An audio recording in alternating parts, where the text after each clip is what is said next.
उत्तर Korea के तानाशाह Kim Jong Un इन दिनों रूस की यात्रा पर हैं। यहाँ उन्होंने रूस के राष्ट्रपति व्लादिमीर पुतिन से मुलाकात की, साथ ही कई और मुद्दों पर चर्चा भी हुई है।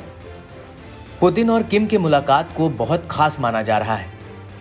इस मुलाकात से दोनों ही देश रक्षा सौदे से लेकर व्यापार सहमति तक डील कर सकते हैं। ये मीटिंग रूस के वोस्तोनी कॉस्मोड्रोम में हुई है।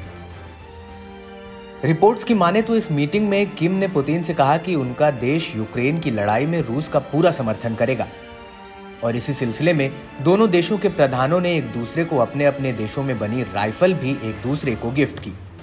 इसके साथ ही पुतिन ने किम जोंग उन को स्पेस में पहना जाने वाला दस्ताना भी गिफ्ट किया है। यह दस्ताना कई बार अंतरिक्ष भेजा जा चुका है। इसकी जानकारी क्रेमलिन के प्रवक्ता दिमित्री पेस्कोव ने दी। बात करें नॉर्थ कोरिया के किम की, तो उन्होंने अपने देश में बनी एक स्पेशल राइफल पुतिन को गिफ्ट की है। इसके साथ ही किम ने कहा कि नॉर्थ कोरिया रूस के अपने हितों को सुरक्षित रखने के सीक्रेट वॉर में रूस का बिना किसी शर्त साथ देगा और साम्राज्यवाद विरोधी मोर्चे पर हमेशा रूस के साथ खड़ा रहेगा। किम के इस वादे से पुतिन को रूस यूक्रेन जंग में और मजबूती तो मिलेगी, लेकिन अमेरिका सहित नाटो देशों की टेंशन जरूर बढ़ गई है। किम और पुतिन को एक साथ देखकर वैसे भी नाटो देश अब अलर्ट मोड पर रहने वाले हैं, क्योंकि जिस तरह से पुतिन ने नॉर्थ कोरिया के किंग का स्वागत किया है, उससे ये बात तो साफ है कि पुतिन कुछ बड़ा और घातक प्लान कर रहे हैं। ऐसी अटकलें हैं कि हथियारों के सौदे को लेकर दोनों देश साथ हो सकते हैं। यही कारण है कि किम जोंग ने रूस के कोम्सोमोल्स्क ना अमूरे सिटी में स्थित रूसी फाइटर जेट Su-35 और Su-57 बनाने वाली फैक्ट्रियों का दौरा भी किया।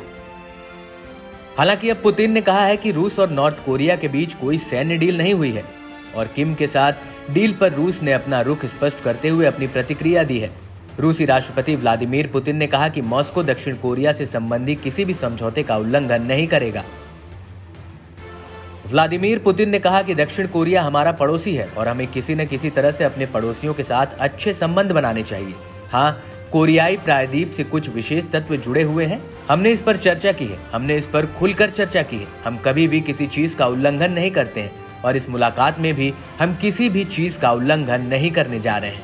रूस और यूक्रेन जंग में जिस तरह यूक्रेन को नाटो देशों का सपोर्ट मिल रहा है, हथियारों से लेकर आर्थिक सहायता तक, उससे पुतिन की चिंता बढ़ना तो लाजमी है।